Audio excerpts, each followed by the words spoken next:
अगर हमारे से ये सवाल किया जा रहा था तो फिर मुझे जवाब दो कि हिंदुस्तान जो एटम बम बना रखे हैं उनको किससे खौफ है? देखना किससे खौफ है? डेटरेंस। उन्होंने अपनी सुप्रीमेसी को एंजॉय करने के लिए रूस जैसा मुल्क, मुकाबले चाइना जैसे मुल्क और मौजूद हैं। अपनी डेटरेंस को क्रिएट करके मेंटेन रखने के लिए उसको फौजी पावर चाहिए, आर्मी की पावर चाहिए एक, और दूसरा उसे न्यूक्लियर डेटरेंस चाहिए।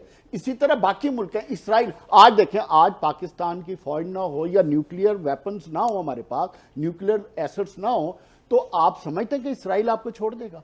आप समझते कि इंडिया आपको होने के बावजूद हमला करने के लिए तैयार था। इवन बुखारी साहब, मैं ये समझता हूं कि अफगानिस्तान में जो लोग बैठे हैं वो आपको माफ कर देंगे। किसी को फिक्र नहीं है। आप कर्जे लेते रहेंगे और आपने ये कचकोल हर वक्त पकड़ा होगा। लोगों को बेकारी बनाया जा रहा है। ये क्या बातें हो क्यों रही हैं?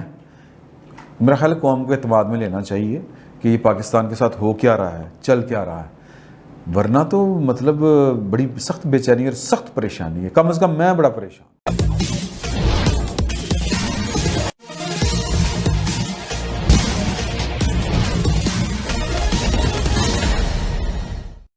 पाकिस्तान के प्रधानमंत्री हाल में ही ऑनलाइन पोर्टल HBO को एक इंटरव्यू दिया है, जिसको लेकर पाकिस्तान में बवाल मचा हुआ है, खासकर उनका परमाणु हथियार को लेकर दिए गए बयान के संबंध में। उसमें यह कहा जा रहा है कि भारत तो एक शक्तिशाली देश है, वह अपने लिए परमाणु बम अगर बना लिया है तो उसको वह शोभा देता है, लेकिन पाकिस्तान जैसे गरीब देश के लिए क्या परमाणु हथियार जरूरी था? पाकिस्तानी परमाणु बम तो बना लिए, पर क्या भारत धमकी देने से बाज आया है? कहीं ऐसा तो नहीं पाकिस्तान के परमाणु हथियार को सरेंडर कराने की साजिश में इमरान खान भी शामिल हो? क्या है पूरा माजरा, आइए आगे समझते हैं। कि पाकिस्तान की न्यूक्लियर डेटरेंस का ताल्लुक सिर्फ कश्मीर से नहीं है, उसका ताल्लुक पाकिस्तान से है, उसका रिस्क पाकिस्तान से है। आपको समझ जाना चाहिए कि आज आपके नेबर में इंडिया के अलावा अफगानिस्तान में क्या हो रहा है। जब भैया एक सवाल मेरे ज़हन में आता है, अगर हमारे से ये सवाल किया जा रहा था तो फिर मुझे जवाब दो कि हिंदुस्तान जो एटम बम बना रखे हैं उनको किससे खौफ है?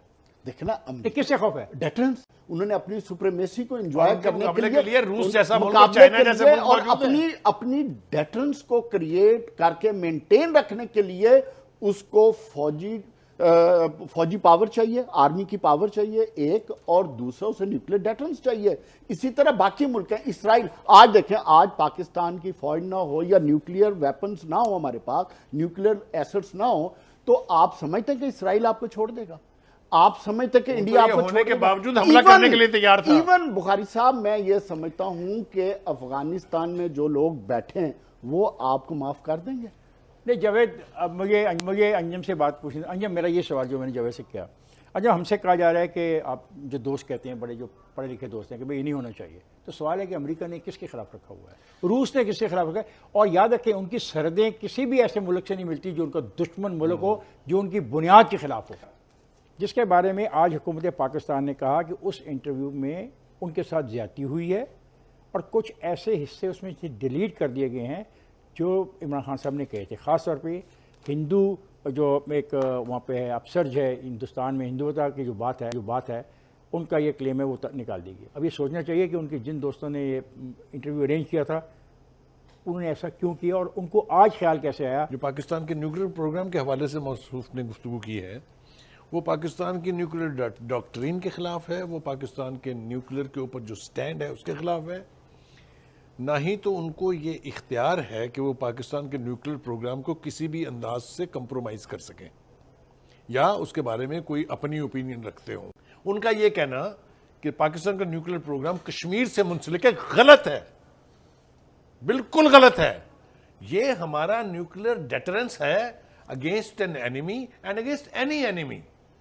दुनिया में आप ये कहें कि कश्मीर का इशू खत्म हो जाएगा तो न्यूक्लियर प्रोग्राम उसको दफन कर देंगे, ये नहीं हो सकता। मोटरवे, एयरपोर्ट हमने गिरवी रख दिया है क्योंकि हमारे पास पैसे नहीं है, हमें पैसे चाहिए। पाकिस्तान, हम बचपन से सुनते आए हैं कि लाल किले पे झंडा लहराना है और इसराइल को तबाह बर्बाद करना है, यही सुनते हैं ना हम। इसके अलावा और तो कोई नेशनल नैरेटिव इसके अलावा हमारा क्या था? कोई भी नहीं था। तो इसराइल नवाजी और यहाँ पर जहाज जा रहे हैं, वज़रा जा रहे हैं, मुलाकातें हो रही हैं, क्या है? उनको तो लगता है कि यही हो रहा है और वो कहते हैं कि जी कि ये बाकायदा सोच समझ के हो रहा है। और इसमें इमरान खान साहब अकेले नहीं हैं। ये काम वो अकेले नहीं कर सकते। ये बस कि तुम ये कहो हम ये कहें, यूं करके हम मामला सीधा करें और यूं चलता रहेगा पाकिस्तान। क्या है दुनिया की नज़रों में चुभता क्यों है पाकिस्तान कि यार के एटम बम में गया ना, देखो और तो कोई प्रॉब्लम नहीं है। इकॉनमी हमारी जो है ये वो एटम बम का हल निकाला है, इकॉनमी ना बिछा दो, स्टेट बैंक इनका IMF के हवाले कर दो, ना इनके पास तनख्वाहें देने के पैसे हो, ना मतलब मफलूकल हाल हो जाए, है जुर्म ज़ईफ़ी की सज़ा मर्गे मफाजात कि इनको इकोनॉमिकली मुआशी तौर पर इतना वीक कर दें, बर्बाद कर दें कि ये इसके दांत निकल जाएं, टूथलेस हो जाए पाकिस्तान। तो एटम बम जो मर्जी चौके ला जाओ। एंजाइटी हो रही है यार, ये हम क्या कर रहे हैं। बेनज़ीर भुट्टो के दौर में था, बेनज़ीर भुट्टो ने एटमी प्रोग्राम कैप कर दिया, रोल बैक कर दिया। हम बेनज़ीर के खिलाफ नारे मार रहे होते थे, प्रोपेगेंडा हो रहा होता था उसके खिलाफ। अब क्या है, मतलब वो एक ब्रिगेडियर साहब हैं, तो हामिद सईद साहब उनका नाम है, वो एक कहानी सुनाते होते हैं कि जी के बेनज़ीर जो थे वो हम तो उसके ऊपर 1% का ट्रस्ट नहीं करते थे एटॉमिक प्रोग्राम के सिलसिले में। किस पे कर रहे हैं हम ट्रस्ट अब? ये क्या बातें हो क्यों रही हैं? मेरा ख्याल कौम को एतमाद में लेना चाहिए कि ये पाकिस्तान के साथ हो क्या रहा है, चल क्या रहा है, वरना तो मतलब बड़ी सख्त बेचैनी और सख्त परेशानी है। कम से कम मैं बड़ा परेशान।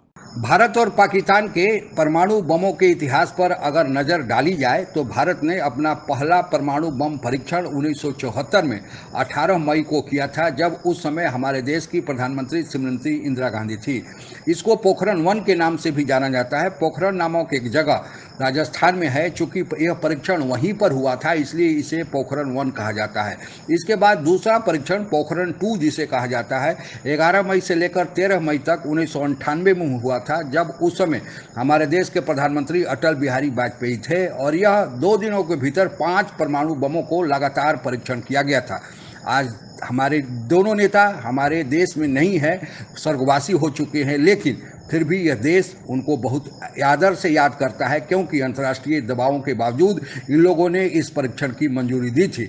पहले परीक्षण में डॉक्टर होमी जहांगीर भाभा का बहुत बड़ा योगदान था। उनके नाम से आज भाभा एटॉमिक रिसर्च सेंटर, जिसे बार्क कहा जाता है, बम्बई में स्थित है। और दूसरे परीक्षण में डॉक्टर अब्दुल कलाम आज़ाद, जिन्हें मिसाइल मैन भी कहा जाता है और जो बाद में हमारे देश के राष्ट्रपति भी बने, उनका अग्रणी भूमिका थी। ये दोनों हमारे बीच में आज नहीं है, पर देश इनका ऋणी है।